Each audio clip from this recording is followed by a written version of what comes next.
بسم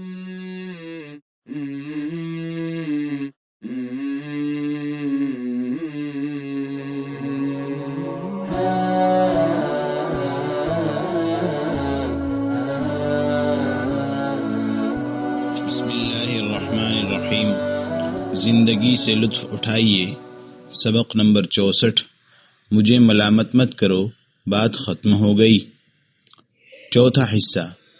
رسول اللہ صلی اللہ علیہ وسلم مکہ میں فتح پا کر داخل ہوئے۔ آپ کو شہر حرام مکہ کی عظمت کا پورا احساس تھا۔ آپ نے معمولی لڑائی کی اور اس کے بعد کہا، اللہ نے یہ شہر اسی روز حرام قرار دیا تھا جس دن آسمانوں اور زمین کو پیدا کیا۔ اس نے میرے لیے محض دن کا ایک پہر حلال کیا تھا۔ اس پر رسول اللہ صلی اللہ علیہ وسلم سے کہا گیا، یا رسول اللہ، آپ یہاں لڑائی سے منع کرتے ہیں اور ادھر خالد بن ولید اپنی جماعت کے ساتھ سامنے آنے والے ہر مشرک کو اڑاتے جا رہے ہیں۔ آپ نے فرمایا، اے فلاں، اٹھو اور جا کر خالد بن ولید سے کہو کہ قتل و غارت سے اپنا ہاتھ اٹھا لیں۔ وہ آدمی جانتا تھا کہ مسلمان حالت جنگ میں ہیں اور نبی صلی اللہ علیہ وسلم نے قریش سے کہہ رکھا ہے کہ وہ گھروں میں بیٹھے رہیں اور قتل ہونے سے بچ جائیں۔ اس لیے جو آدمی گھر سے باہر ہے اسے قتل ہونا چاہیے۔ اس آدمی نے آپ کی اس بات سے کہ قتل و غارت سے اپنا ہاتھ اٹھا لیں یہ سمجھا کہ سامنے آنے والے ہر شخص کو قتل کر دیں، حتیٰ کہ جب کوئی تکلیف باقی نہ رہے تو تلوار سمیت اپنا ہاتھ اٹھا لیں۔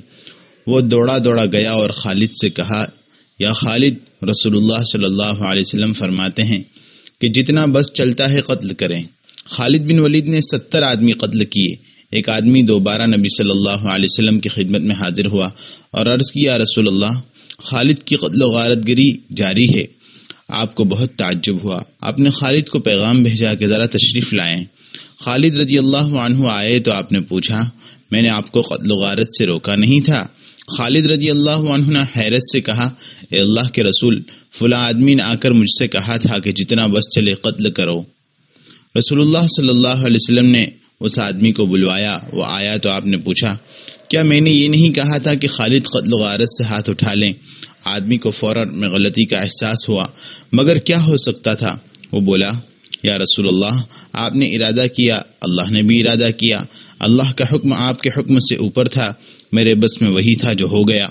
اس پر رسول اللہ صلی اللہ علیہ وسلم خاموش ہو گئے اور کوئی جواب نہ دیا۔ زندگی کے اتار چڑھاؤ پر جس شخص کی نظر ہو اس کے لیے ایسے معاملات کی صورت بہت واضح ہوتی ہے۔ بہت سی مرتبہ ایسا ہوتا ہے کہ آدمی پوری کوشش سے بہترین طریقہ اختیار کرتا ہے۔ میں ایک نوجوان کے ساتھ اس کی گاڑی میں بیٹھا۔ اس کی ڈرائیونگ عمدہ تھی۔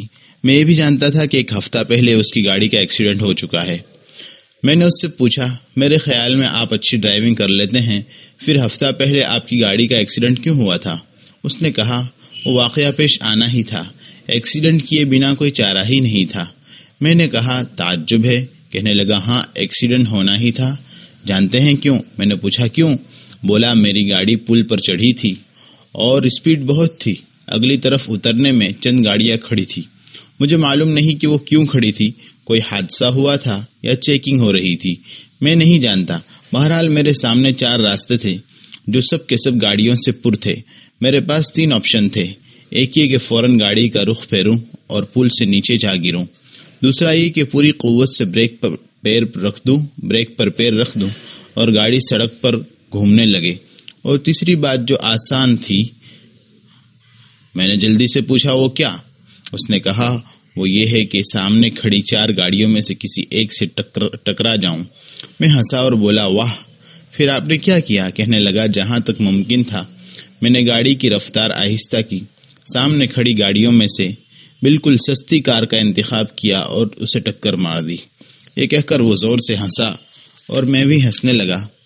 بعد میں نے سوچا کہ یہ نوجوان زیادہ ڈانٹے جانے کے لائق نہیں ہے، کیونکہ اس کے سامنے آپشن کم تھے۔ اس کا مطلب یہ ہوا کہ بعض مشکلات کا کوئی حل نہیں ہوتا۔ خلاصہ یہ ہے، اپنے آپ کو غلطی کرنے والے کی جگہ رکھ کر سوچئے، پھر فیصلہ سنائیے۔